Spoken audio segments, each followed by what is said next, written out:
आज मैं कुछ कहूं उसके पहले मैं चंद लाइनों के साथ अपनी वाणी को शुरुआत करना चाहता हूं कि ना हिंदू के लिए ना मुसलमान के लिए, ना हिंदू के लिए ना मुसलमान के लिए आज शब्द निकलेगा तो सिर्फ हिंदुस्तान के लिए, हिंदुस्तान के लिए, हिंदुस्तान के लिए।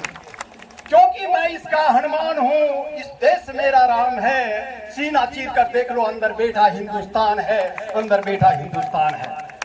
परम सम्मानित आदरणीय मुखिया महोदया श्रीमती गायत्री देवी जी, मुखिया प्रतिनिधि श्री देव नारायण यादव जी, दक्षिणी कस्बा वसीला के पैक्स अध्यक्ष कुलदीप यादव जी, बड़े भाई प्रोफेसर डॉक्टर मुकेश कुमार यादव जी, पूर्व मुखिया सुदाम बेसरा जी, पूर्व मुखिया हेमलाल सोरेन जी, एवं इस तिरंगे के नीचे उपस्थित सभी गणमान्य प्रबुद्ध जनों को मैं अपने हृदय की आध्यात्मिक गहराइयों से आप सबों को हार्दिक अभिनंदन एवं स्वागत करते हैं।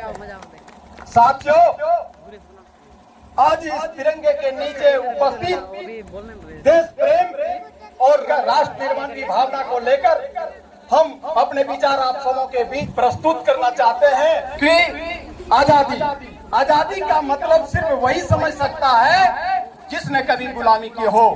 हम बड़े खुश नसीब हैं, हम बड़े खुशकिस्मत हैं इस स्वतंत्र भारत में जन्म लिए हैं। यूं तो आजादी की लौ 1857 ईस्वी में जल चुकी थी, जो धीरे धीरे चलकर 1947 ईस्वी में हमारा देश को आजाद कराया। जब हम फिरंगियों के फेरे में फंस गए थे तो रंग दे बसंती चोला के नाम पर टोलों के टोलों उमड़ आते थे और वंदे मातरम के नारों से वो आने वाला वो खून में वो 55 डिग्री का तूफान अंग्रेजी शासकों के जड़ों में भूचाल ला देता था।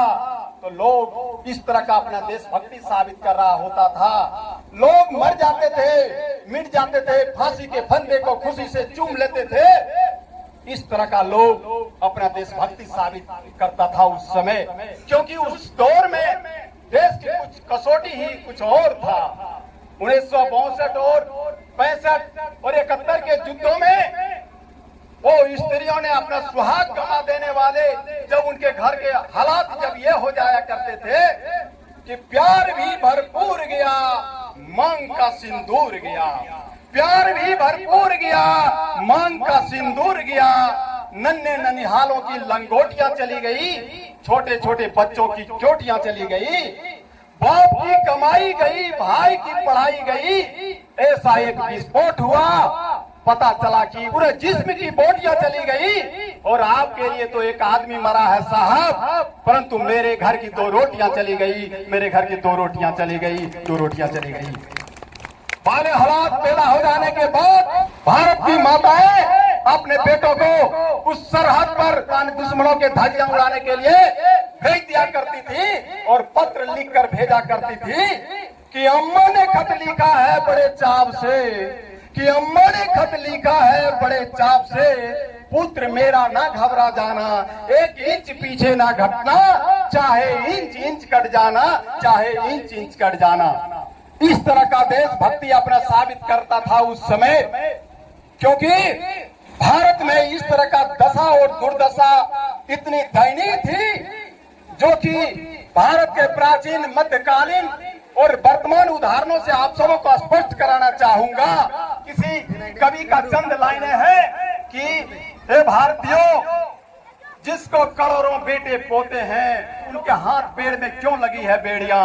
तो इसलिए बाहर निकलो, इस समय मर जाने को, मिट जाने को, फांसी चढ़ जाने को कहता था, देश बलिदान मांगता था, परंतु आज देश बलिदान नहीं मांगता है। आज देश फांसी चढ़ जाने को, मर जाने को, मिट जाने को नहीं कहता है, परंतु मेरे विचारों में अगर हर एक व्यक्ति अपने पूरे सच्ची निष्ठा और लगन और ईमानदारी के साथ काम करे, यही सबसे बड़ा देश प्रेम है, यही सबसे बड़ा देश भक्ति है। अगर व्हाट्सएप और फेसबुक के डीपी को 3 रंगों में रंगना या साल में 2 बार इस तरह का तिरंगा को लहराना, हाथ में तिरंगा को लेकर ये कहना कि ये देशभक्ति है, तो मैं पूछना चाहता हूं कि उस गरीबों के बच्चा ट्रैफिक के छाव में नंगे पांव में हाथ में तिरंगा लिए हुए बेच रहा होता तो क्या आप इसे देशभक्ति कहेंगे?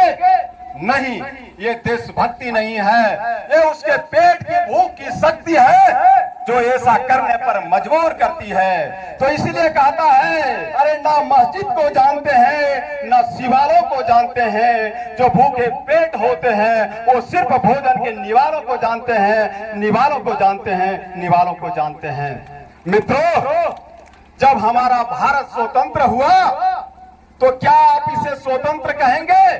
क्या सचमुच में हम लोग आजाद हैं? तो उत्तर निकलेगा नहीं, क्योंकि आज देश भ्रष्टाचार, जातिवाद, आतंकवाद और धार्मिक क्षेत्रों को लेकर के लोग आपस में मर रहे हैं, मिट रहे हैं। तो इसलिए मैं उन तमाम राजनीतिक भ्रष्टाचारियों को कहना चाहता हूं कि किसी को लगता है कि हिंदू खतरे में है, किसी को लगता है मुसलमान खतरे में है, किसी को लगता है कि हिंदू खतरे में है, किसी को लगता है मुसलमान खतरे में है। अरे धर्म का चश्मा उतार कर तो देख, पता चलेगा ये हिंदुस्तान खतरे में है, हिंदुस्तान खतरे में है।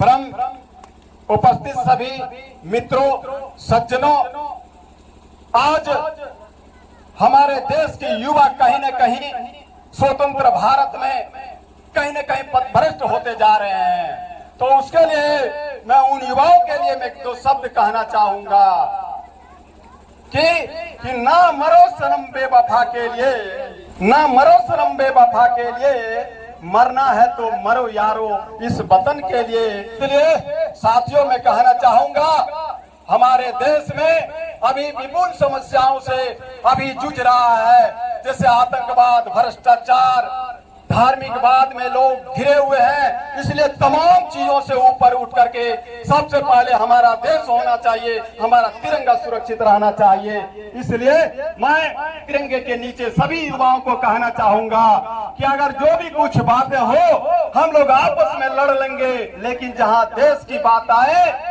जहां हमारे इस तिरंगा की बात आए, जहां भारत माँ की बात आए, वहां हम लोग कंधे से कंधे मिलाकर एक साथ खड़ा रहने का काम करेंगे। इन्हीं चंद शब्दों के साथ मैं अपने वाणी को विराम देना चाहूंगा। जय हिंद, जय भारत।